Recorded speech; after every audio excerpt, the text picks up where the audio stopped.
이건 분명 잘못된 거예요. 정혜리는 핸드폰을 내려다보며 중얼거렸습니다. 화면에 떠 있는 메시지는 간단했지만 그녀의 가슴속엔 알 수 없는 무게가 가라앉고 있었어요. 오늘 회의 조심하세요. 발신자는 익명이었습니다.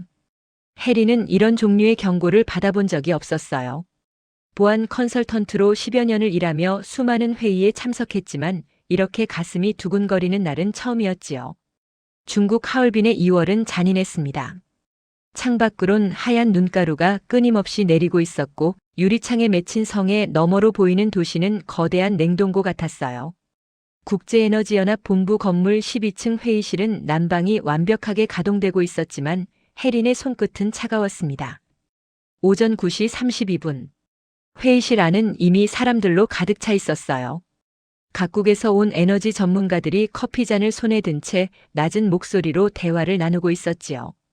해리는 뒷줄 구석 자리에 앉아 주변을 살폈습니다. 그녀는 언제나 출구와 가까운 자리를 선호했어요. 단독 행동을 좋아하는 성격 탓이었지요.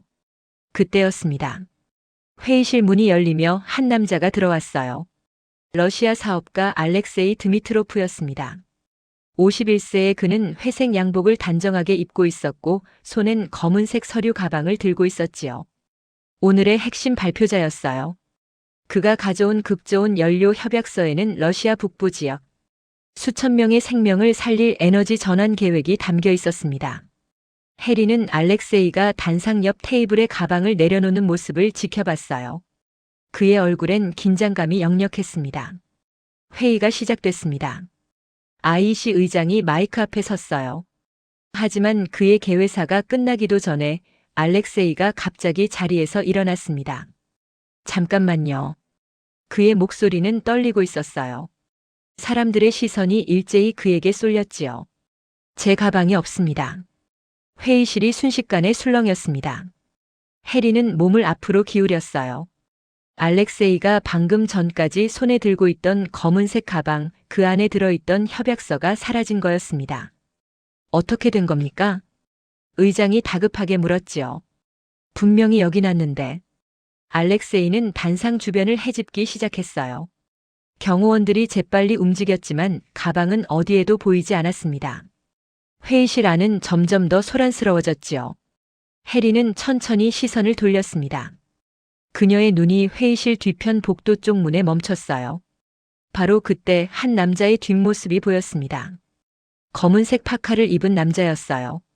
그는 출입문 근처에 서서 손목 시계를 반복적으로 확인하고 있었습니다. 한 번, 두 번, 세 번. 마치 무언가를 기다리는 듯한 몸짓이었지요. 그리고 주머니에서 휴대폰을 꺼내 짧게 통화를 시작했어요. 해리는 본능적으로 그 남자를 주목했습니다. 그의 얼굴은 보이지 않았지만 어깨의 긴장감, 발끝의 방향, 끊임없이 움직이는 손 모든 게 수상했어요. 남자는 통화를 끝내자마자 재빨리 문을 열고 복도로 나갔습니다. 해리는 자리에서 일어났어요. 이상해요. 그녀는 작게 중얼거리며 남자가 사라진 쪽으로 발걸음을 옮겼습니다. 회의실 안은 여전히 혼란스러웠고 아무도 해린의 움직임을 눈치채지 못했지요. 복도는 텅 비어 있었습니다. 형광등 불빛이 차갑게 바닥을 비추고 있었어요. 해리는 천천히 걸으며 주변을 살폈습니다. 복도 끝에서 엘리베이터 문이 닫히는 소리가 들렸지요. 놓쳤어. 해리는 입술을 깨물었습니다. 하지만 그녀는 포기하지 않았어요. 재빨리 복도 천장의 CCTV 위치를 확인했지요. 카메라 2대가 이 구역을 촬영하고 있었습니다. 증거는 남았어요. 해리는 다시 회의실로 돌아왔습니다. 알렉세이는 여전히 혼란스러워하고 있었고 의장은 긴급 회의 중단을 선언한 참이었어요. 여러분, 잠시 회의를 중단하겠습니다. 이 문제가 해결될 때까지. 해리는 자리에 앉으며 핸드폰을 꺼냈습니다. 아까 받았던 익명의 메시지가 다시 눈에 들어왔지요. 오늘 회의 조심하세요. 누군가는 이미 알고 있었던 겁니다. 오늘 이 회의실에서 무언가 일어날 거란 걸요. 해린의 가슴속에서 불안은 점점 더 짙어졌습니다. 하지만 동시에 그녀의 머릿속엔 퍼즐 조각들이 맞춰지기 시작했어요. 검은 파카를 입은 남자. 반복적으로 확인하던 시계. 짧은 통화. 그리고 사라진 가방. 이건 계획된 거예요. 해리는 작게 말했습니다. 아무도 듣지 못할 만큼 작은 목소리였지만 그녀 자신에겐 확신이었지요. 창밖의 눈은 더욱 거세게 내리고 있었습니다. 하얼빈의 2월 그 얼어붙은 도시 한가운데서 누군가는 수천 명의 생명이 달린 문서를 훔쳐 사라졌어요. 그리고 정혜리는 알고 있었습니다. 이건 이제 시작일 뿐이라는 걸요. 혜린 씨, 이쪽으로 와주시겠습니까? 목소리의 주인은 IC 윤리국장 마이클 로웬이었습니다. 45세의 그는 검은 태안경 너머로 예리한 눈빛을 보내고 있었어요. 회의실 한쪽에 마련된 임시 조사실에서 그가 혜린을 부른 겁니다. 혜린은 천천히 일어섰습니다. 마이클 로웬이라는 이름을 듣는 순간 그녀의 가슴 속에선 오래된 감정이 되살아났어요. 7년 전의 기억이었지요. 조사실 문을 열고 들어가자 마이클이 서류 뭉치를 내려놓으며 말했습니다. 협약서 분실건 당신이 조사를 맡아줬으면 합니다. 저요? 해리는 되물었어요. 그녀는 이미 마이클의 의도를 짐작하고 있었습니다. 보안 컨설턴트로서의 그녀의 능력을 알고 있었던 거지요. 당신만큼 현장 분석에 능한 사람이 없어요. CCTV 추적, 동선 분석, 심리 프로파일링까지 지금 이 상황엔 당신이 필요합니다. 마이클의 목소리는 단호했습니다. 하지만 혜린의 표정은 굳어 있었어요. 마이클 국장님과 함께요? 그렇습니다. 침묵이 흘렀습니다. 회의실 밖에서는 여전히 사람들의 웅성거림이 들려왔어요. 알렉세이는 경호팀을 의심하며 소리를 지르고 있었고 의장은 러시아 측과 긴급 통화를 하고 있었지요. 해리는 창밖을 바라봤습니다. 하얼빈 시내가 눈보라에 뒤덮여 있었어요. 저 도시 너머 러시아 북부 지역에선 수천 명의 사람들이 혹한 속에서 에너지를 기다리고 있었습니다. 협약서가 없다면 에너지 전환 계획은 무산될 거예요. 그리고 사람들은 얼어 죽을 겁니다. 싫어요. 혜린이 짧게 말했습니다. 뭐라고요? 국장님과는 함께 일할 수 없어요. 마이클의 얼굴이 굳었습니다. 그는 안경을 벗으며 낮은 목소리로 물었어요. 7년 전 일 때문인가요? 혜린은 대답하지 않았습니다. 하지만 그녀의 침묵이 곧 답이었지요. 7년 전 모스크바에서 있었던 일이었습니다. 혜린과 그녀의 팀은 에너지 시설 테러를 막기 위해 현장에 투입됐었어요. 마이클은 당시 작전 지휘자였지요. 하지만 그의 판단 실수로 진입 타이밍이 늦어졌고 혜린의 팀원 한 명이 폭발에 휘말려 중상을 입었습니다. 그 팀원은 지금도 재활 치료를 받고 있었어요. 혜린. 마이클이 조용히 불렀습니다. 이건 개인 감정의 문제가 아닙니다. 지금 이 순간에도 북부 지역 사람들은 추위에 떨고 있어요. 협약서를 찾지 못하면 그들은 이번 겨울을 넘기지 못할 수도 있습니다. 혜린은 주먹을 쥐었습니다. 손톱이 손바닥을 파고드는 느낌이 들었어요. 그건 알고 있어요. 그렇다면 도와주십시오. 당신의 능력이 없으면 우린 범인을 찾을 수 없습니다. 마이클의 목소리엔 간절함이 섞여 있었습니다. 혜린은 그의 얼굴을 똑바로 바라봤어요. 7년 전과는 달리 그의 눈엔 후회가 어려 있었지요. 조건이 있어요. 혜린이 입을 열었습니다. 말해보세요. 현장 판단은 제가 합니다. 국장님은 정보 지원과 행정 처리만 담당하세요. 작전 지휘는 절대 맡지 마세요. 마이클은 잠시 망설였습니다. 하지만 곧 고개를 끄덕였어요. 알겠습니다. 그리고 하나 더. 혜린의 목소리가 낮아졌습니다. 7년 전 일은 언급하지 마세요. 그 얘기를 꺼내는 순간 전 협력을 중단할 겁니다. 알겠습니다. 마이클이 대답했습니다. 그의 목소리는 약간 떨리고 있었어요. 혜린은 가방에서 노트북을 꺼냈습니다. 그녀는 즉시 회의실 CCTV 접속 권한을 요청했어요. 마이클은 재빨리 본부 보안팀과 연락을 취했고 5분 후 혜린의 화면엔 회의실 영상이 떠올랐습니다. 오전 9시 15분부터 재생해주세요. 혜린이 말했습니다. 영상이 돌아가기 시작했어요. 회의실에 사람들이 하나둘 들어오는 장면, 알렉세이가 가방을 들고 입장하는 장면 그리고 멈춰요. 혜린이 손을 들었습니다. 화면 속에 검은 파카를 입은 남자가 보였어요. 그는 회의실 뒤쪽 문 근처에 서 있었습니다. 얼굴은 반쯤 가려져 있었지만 시계를 보는 손동작이 선명하게 포착됐지요. 이 사람이에요. 혜린이 화면을 가리켰습니다. 확실합니까? 제가 직접 봤어요. 오전에 저 남자가 계속 시계를 보고 통화하는 걸 목격했습니다. 마이클은 화면을 확대했습니다. 남자의 옆 얼굴이 조금 더 선명하게 드러났어요. 30대 후반으로 보이는 동양인이었습니다. 신원을 확인해야겠어요. 마이클이 말했습니다. 해리는 영상을 계속 재생시켰어요. 9시 28분 남자가 회의실을 빠져나갔습니다. 그리고 9시 31분 알렉세이가 가방이 없다는 걸 발견했지요. 3분 사이에 가방을 들고 나간 겁니다. 혜린이 분석했습니다. 대담하군요. 마이클이 중얼거렸어요. 혜린은 복도 CCTV 영상으로 전환했습니다. 검은 파카 남자가 엘리베이터로 향하는 장면이 보였어요. 그런데 그의 손에는 검은색 가방이 들려 있었습니다. 저거예요. 혜린의 목소리에 확신이 실렸습니다. 알렉세이의 가방이 맞나요? 크기와 형태가 일치해요. 저 남자가 범인입니다. 마이클은 즉시 휴대폰을 꺼냈습니다.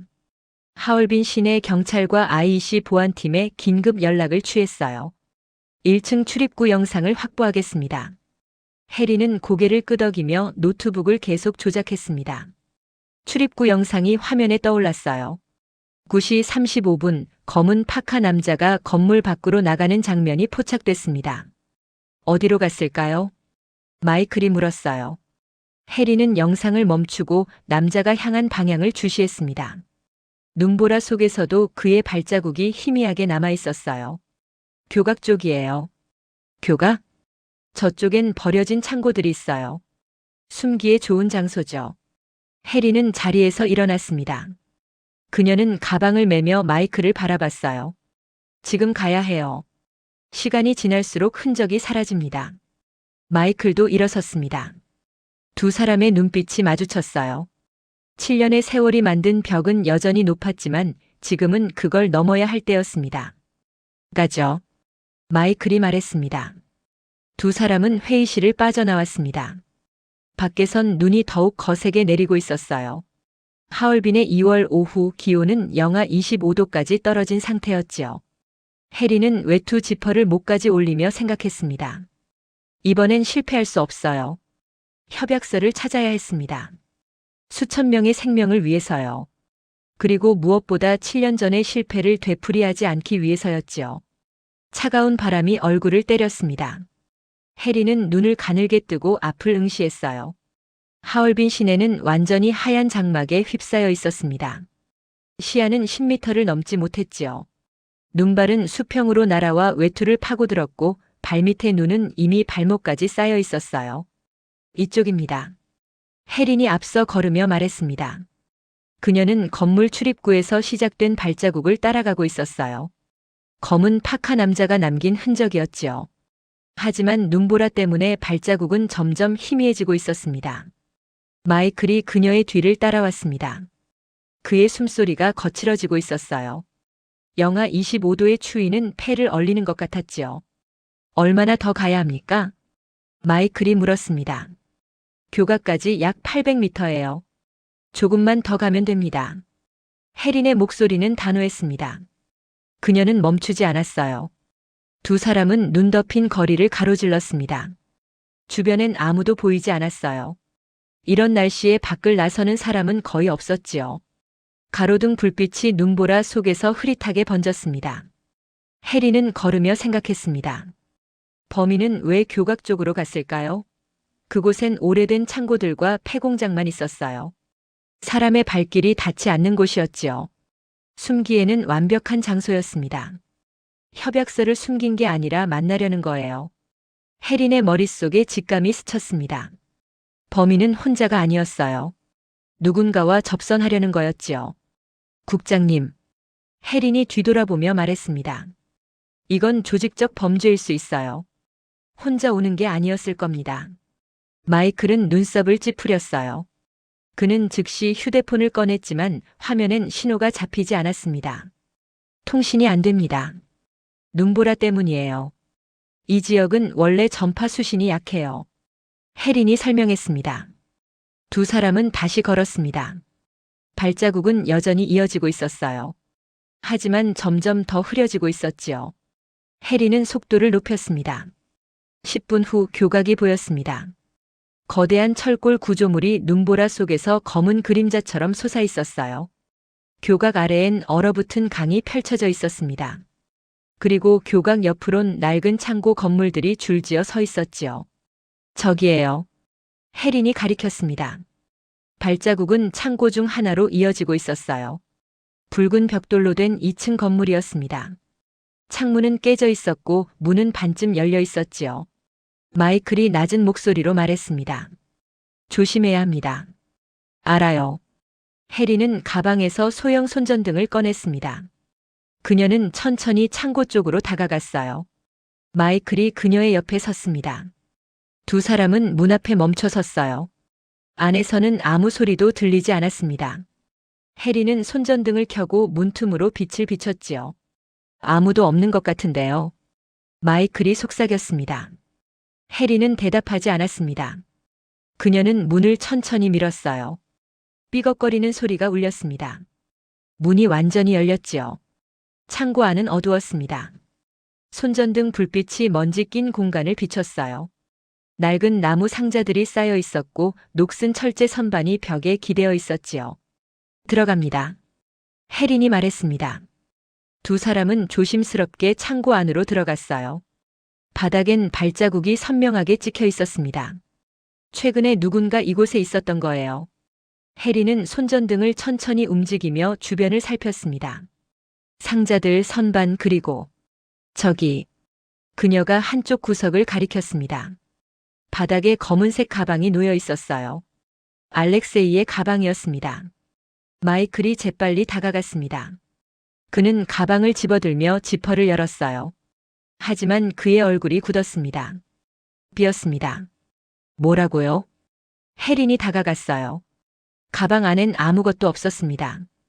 협약서는 사라진 거였지요. 이럴 수가. 마이클이 중얼거렸습니다. 바로 그때였습니다. 창고 뒤쪽에서 인기척이 들렸어요. 누군가 움직이는 소리였습니다. 혜리는 즉시 손전등을 그쪽으로 돌렸지요. 누구세요? 그녀가 외쳤습니다. 대답은 없었습니다. 하지만 발소리가 점점 멀어지고 있었어요. 누군가 도망가고 있었던 겁니다. 쫓아요. 혜린이 소리쳤습니다. 두 사람은 창고 뒤편으로 달려갔어요. 뒷문이 열려 있었습니다. 그들은 문을 빠져나갔지요. 밖은 여전히 눈보라였습니다. 혜리는 앞을 응시했어요. 20m 앞에 검은 파카를 입은 남자가 보였습니다. 그는 눈밭을 가로질러 도망치고 있었지요. 멈춰요.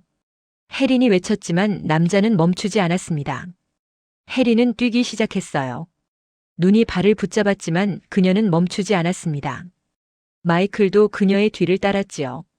50m, 40m, 30m. 거리가 좁혀졌습니다.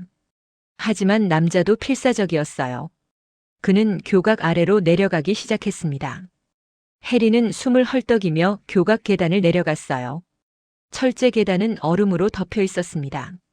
발이 미끄러졌지만 그녀는 난간을 붙잡고 균형을 잡았지요. 강 위에 도착했습니다.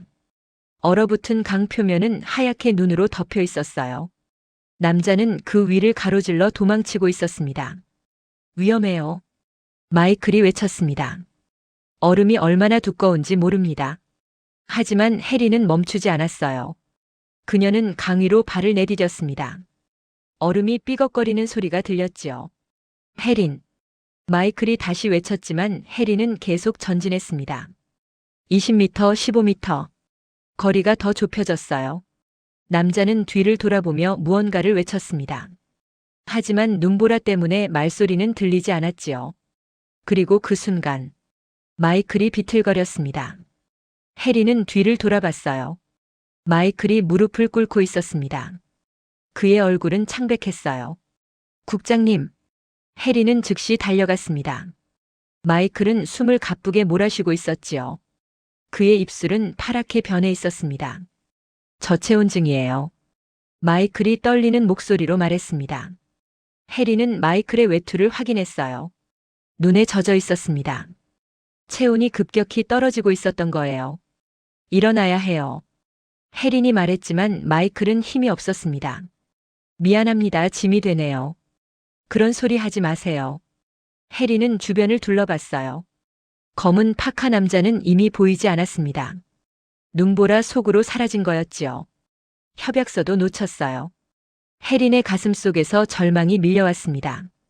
하지만 지금은 그럴 때가 아니었어요. 마이클을 살려야 했습니다. 그 순간 해린의 머릿속에 무언가가 떠올랐습니다. 응급체온 유지 장치. 3년 전 그녀가 개발한 소형 장치였어요. 극한 환경에서 체온을 유지시키는 기술이었지요. 하지만 아무도 관심을 갖지 않았고 상용화되지 못했습니다. 해리는 항상 그 장치를 가방에 넣고 다녔어요. 혹시 모를 상황을 대비해서였지요. 국장님, 조금만 참으세요.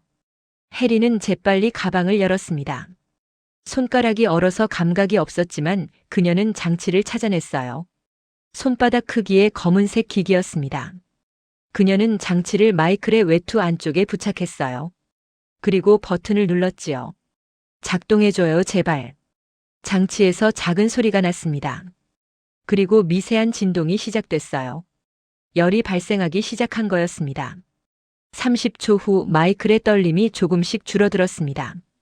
따뜻해요. 마이클이 중얼거렸습니다. 해리는 안도의 한숨을 쉬었어요. 장치가 작동하고 있었습니다. 마이클의 체온이 안정되고 있었던 거지요. 일어날 수 있겠어요? 해린이 물었습니다. 마이클은 천천히 고개를 끄덕였어요. 해리는 그의 팔을 붙잡고 일으켰습니다. 두 사람은 천천히 교각 쪽으로 걸어갔지요. 눈보라는 여전히 거세게 몰아치고 있었습니다. 해리는 뒤를 돌아보며 생각했습니다. 다음엔 놓치지 않을 거예요. 협약서는 아직 어딘가에 있었어요. 그리고 검은 파카 남자도요. 이건 끝이 아니었습니다. 오히려 시작이었지요. 저쪽 창고예요. 해린이 가리킨 곳은 교각에서 200m 떨어진 폐공장이었습니다. 붉은 벽돌 건물 굴뚝에서 연기가 피어오르고 있었어요. 누군가 안에 있다는 증거였지요. 마이클은 외투 안쪽의 장치를 만지며 말했습니다. 이 장치 정말 놀랍습니다. 덕분에 살았어요. 이따 얘기해요. 지금은 집중해야 합니다. 해린의 목소리는 단호했습니다. 두 사람은 눈보라를 뚫고 공장 쪽으로 다가갔어요. 창문 틈으로 희미한 불빛이 새어나오고 있었습니다. 해린은 벽에 붙어 안을 들여다봤어요. 검은 파카 남자가 보였습니다. 그는 난로 앞에 앉아 있었고 손에는 서류 뭉치를 들고 있었지요. 바로 협약서였습니다. 찾았어요. 해린이 속삭였습니다. 어떻게 들어갈까요? 마이클이 물었어요. 정면으로 갑니다. 협상을 시도해봐야 해요. 해리는 공장 정문으로 걸어갔습니다. 녹슨 철문이 반쯤 열려 있었어요. 그녀는 문을 밀며 안으로 들어갔지요. 누구세요? 남자가 벌떡 일어났습니다. 그의 얼굴엔 놀라움과 경계심이 동시에 떠올랐어요.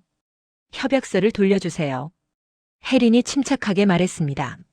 남자는 협약서를 가슴에 꼭 껴안았어요. 그의 눈빛은 날카로웠습니다. 당신들은 모릅니다. 이 협약이 무엇을 의미하는지 알아요. 수천 명의 생명을 살리는 계획이죠. 해린이 한 걸음 다가가며 말했습니다. 아닙니다. 남자가 소리쳤어요. 이건 우리를 죽이는 계획입니다. 급 좋은 기술이 들어오면 우리 마을은 끝장나요. 전통 난방 산업이 무너지고 수백 개의 일자리가 사라집니다. 당신들은 숫자로만 사람을 세지만 우린 실제로 그곳에서 살고 있어요. 해리는 남자의 목소리에 담긴 절박함을 느꼈습니다. 그는 단순한 도둑이 아니었어요. 자신의 공동체를 지키려는 사람이었지요. 당신 이름이 뭔가요?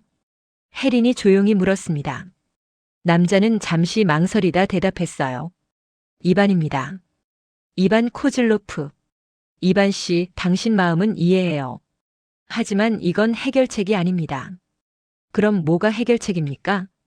이반의 목소리가 떨렸어요. 우린 3년 동안 항의했어요. 청원도 냈고 회의에도 참석했죠. 하지만 아무도 들어주지 않았습니다. 그저 발전을 위해 희생하라는 말만 되풀이했어요. 마이클이 한 걸음 앞으로 나섰습니다. 우리가 잘못했습니다.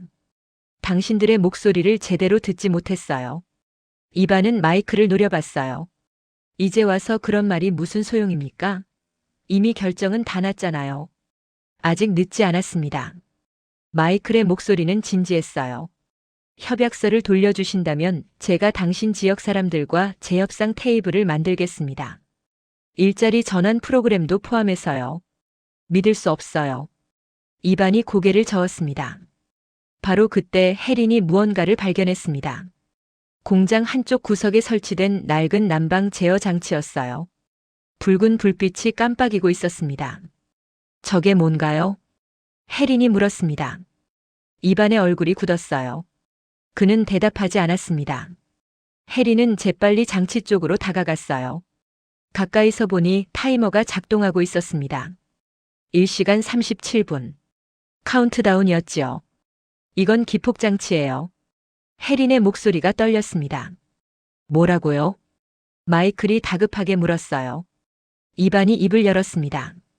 하얼빈 전역 난방 시스템에 연결되어 있습니다. 폭발하면 도시 전체가 정전될 거예요. 미쳤어요. 마이클이 소리쳤습니다. 그렇게라도 하지 않으면 아무도 우리를 보지 않아요. 이반도 소리쳤어요. 이건 경고입니다.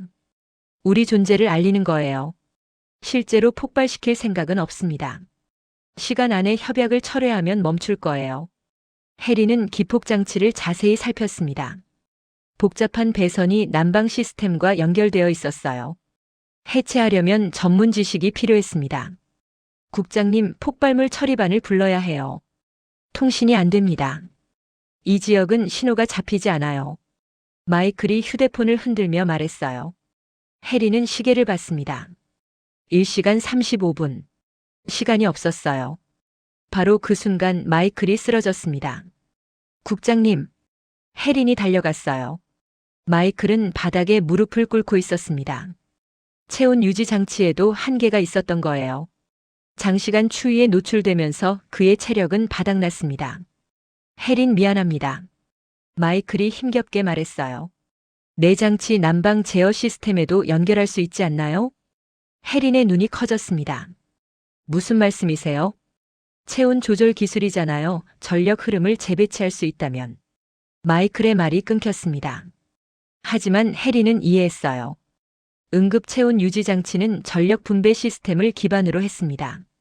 만약 그 기술을 난방 제어 장치에 연결한다면 전력 경로를 재배치해서 기폭 장치를 무력화할 수 있을지도 몰랐어요. 시도해 볼게요. 혜린은 가방에서 장치를 꺼냈습니다. 그리고 노트북을 열었어요. 손가락이 떨렸지만 그녀는 침착하게 키보드를 쳤습니다. 뭐 하는 겁니까? 이반이 물었어요. 기폭장치를 멈추는 거예요. 불가능해요. 전문가들도 못 푼다고 했습니다. 그 전문가들은 이 장치를 모르죠. 혜리는 장치의 배선을 난방 제어 시스템에 연결했습니다. 그리고 해킹 모드를 활성화했어요. 화면에 코드가 흘러갔습니다. 1분이 지났습니다. 2분, 3분. 혜린의 이마에 땀이 맺혔어요. 시스템은 복잡했습니다. 하지만 그녀는 포기하지 않았지요. 됐어요. 혜린이 엔터키를 눌렀습니다. 순간 기폭장치의 붉은 불빛이 꺼졌습니다. 그리고 공장 전체의 조명이 환하게 켜졌어요. 난방 시스템이 재가동되기 시작했습니다. 전력이 재배치된 거였지요. 이반은 믿을 수 없다는 표정으로 장치를 바라봤어요. 어떻게? 전력 흐름을 바꿨어요. 기폭장치로 가던 전류를 차단하고 정상 경로로 돌렸습니다. 혜린이 설명했습니다. 마이클은 바닥에 앉은 채 미소를 지었어요. 역시 당신이었어요. 공장 밖에서 사이렌 소리가 들려왔습니다. 경찰과 IEC 보안팀이 도착한 거였어요. 혜린이 추적한 경로를 따라온 겁니다. 이반은 천천히 협약서를 내려놓았습니다. 제가 졌군요. 당신은 지지 않았어요. 혜린이 말했습니다. 이제 사람들은 당신 목소리를 들을 거예요. 오늘 일로 많은 것이 바뀔 겁니다. 이반의 눈가에 눈물이 맺혔어요. 경찰이 공장 안으로 들어왔습니다. 이반은 순순히 손을 내밀었어요. 협약서는 무사히 회수됐습니다. 해리는 창밖을 바라봤어요. 하얼빈 도시의 조명이 하나둘 켜지고 있었습니다. 난방 시스템이 정상 가동되고 있었던 거지요. 눈보라는 여전히 거세게 내리고 있었지만 도시는 따뜻했습니다. 사람들은 이 밤을 기억할 거예요. 하얼빈의 기적이라고요. 다음 날 아침 국제에너지연합 회의실은 다시 사람들로 가득 찼습니다. 하지만 어제와는 분위기가 완전히 달랐어요. 창밖으론 눈이 그치고 맑은 햇살이 비치고 있었습니다. 하얼빈의 하늘은 투명하게 개어 있었지요. 해리는 뒷줄 같은 자리에 앉아 있었습니다. 그녀의 손엔 뜨거운 커피가 들려 있었어요. 밤새 거의 잠을 자지 못했지만 그녀의 눈빛은 또렷했습니다. 단상에 알렉세이 드미트로프가 섰습니다. 그의 손에는 무사히 회수된 협약서가 들려 있었어요. 여러분, 알렉세이가 마이크를 잡았습니다. 어제 우리는 큰 위기를 겪었습니다. 하지만 동시에 우리가 놓치고 있던 것이 무엇인지 깨달았습니다. 회의실이 조용해졌어요. 모든 시선이 그에게 쏠렸습니다. 이 협약서는 단순히 에너지 전환 계획이 아닙니다. 사람들의 삶이 담긴 문서예요. 그리고 우리는 그 살 속에 있는 사람들, 그들의 두려움과 목소리를 제대로 듣지 못했습니다. 알렉세이는 잠시 말을 멈췄어요. 그리고 해린을 바라봤습니다. 이 자리를 빌려 한 분께 감사를 전하고 싶습니다. 정혜린 컨설턴트님. 사람들의 시선이 일제히 해린에게 향했어요. 해린은 당황스러웠지만 자리에서 일어났습니다. 해린 씨의 과감한 판단과 뛰어난 기술 덕분에 우리는 협약서를 되찾았을 뿐만 아니라 하얼빈 시민들의 안전도 지켜냈습니다. 어젯밤 난방 시스템 위기가 해결된 것은 전적으로 그녀의 공로입니다. 박수가 터져 나왔습니다. 해리는 고개를 숙여 인사했어요. 그녀의 가슴 속엔 복잡한 감정이 교차했습니다. 알렉세이가 계속 말했습니다. 그리고 오늘 우리는 새로운 결정을 발표합니다. 극좋은 연료 협약은 예정대로 진행되지만 지역 주민들과의 재협상 테이블을 열겠습니다. 일자리 전환 프로그램 교육 지원, 그리고 전통 산업 보호를 위한 기금도 마련할 것입니다. 회의실이 다시 술렁였어요. 긍정적인 반응이었습니다. 우리는 발전과 보존이 함께 갈 수 있다는 것을 증명하겠습니다. 알렉세이의 선언이었습니다. 회의가 끝난 후 해리는 복도를 걷고 있었습니다. 많은 사람들이 그녀에게 축하와 감사를 전했어요. 하지만 해린의 마음은 여전히 무거웠습니다. 해린 씨. 뒤에서 목소리가 들렸어요. 마이클이었습니다. 그는 목에 스카프를 두르고 있었어요. 어제 저체온증으로 병원에 실려갔다가 아침에 퇴원한 참이었지요. 국장님 괜찮으세요? 해린이 물었습니다. 덕분에 살았습니다. 마이클이 미소 지었어요. 잠깐 시간 있습니까? 할 얘기가 있어요.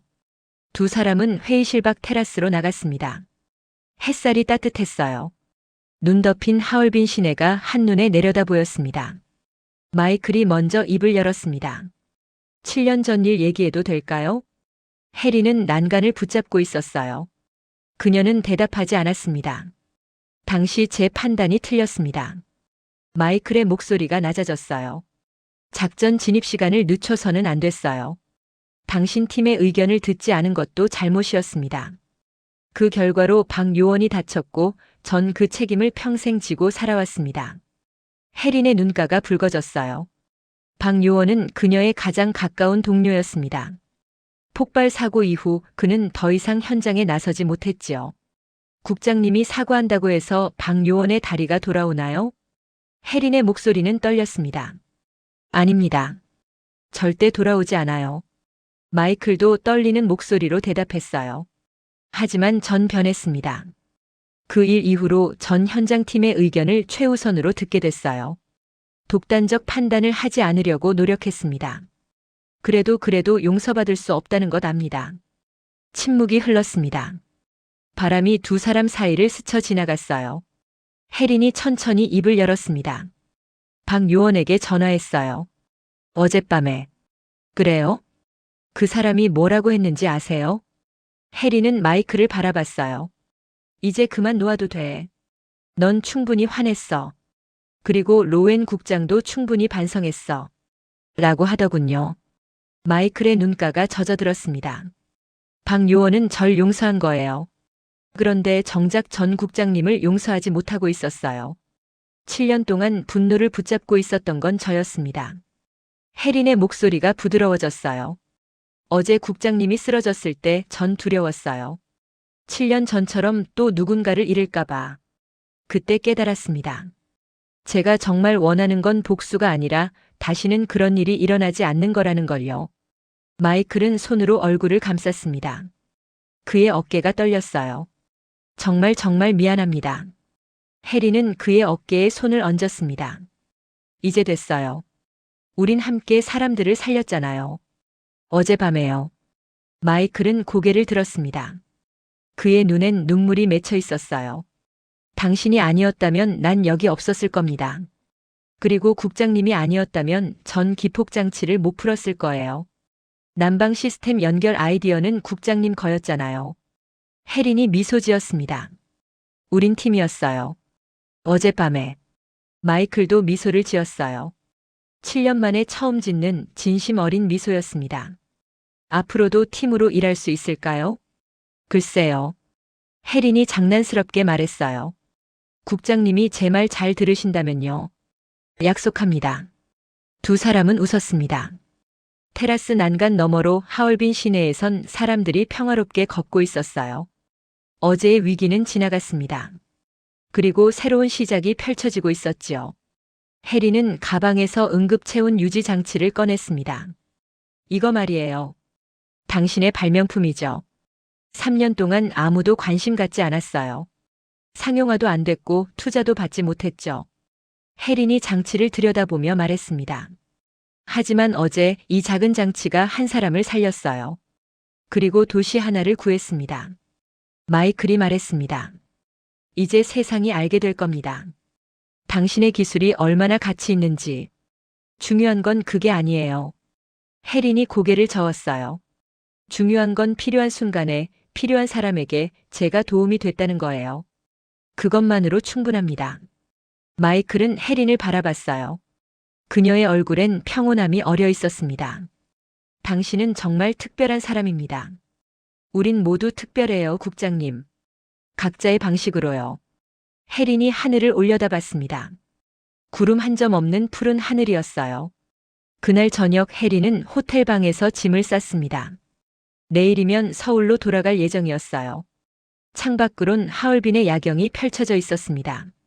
도시의 불빛들이 반짝이고 있었지요. 난방 시스템은 정상 가동되고 있었고 사람들은 따뜻한 집에서 저녁을 먹고 있었어요. 핸드폰이 울렸습니다. 박 요원의 문자였어요. 뉴스 봤어. 잘했어, 혜린아. 자랑스럽다. 혜린은 미소를 지으며 답장을 보냈습니다. 오빠 덕분이에요. 오빠가 가르쳐준 대로 했어요. 포기하지 않는 것. 그녀는 핸드폰을 내려놓고 창밖을 바라봤습니다. 눈이 다시 내리기 시작했어요. 하지만 이번엔 부드러운 눈이었습니다. 거센 눈보라가 아니라 조용히 내려앉는 하얀 꽃잎 같은 눈이었지요. 혜린은 생각했습니다. 하얼빈의 기적이라고 사람들은 말하지만 진짜 기적은 따로 있었어요. 서로를 용서하는 것, 다시 신뢰하는 것, 그리고 함께 일어서는 것. 그것이 진짜 기적이었습니다. 하얼빈의 밤은 고요했습니다. 도시의 모든 집에서 불빛이 새어나왔어요. 따뜻한 불빛이었습니다. 그리고 그 밤 누구도 얼어 죽지 않았습니다.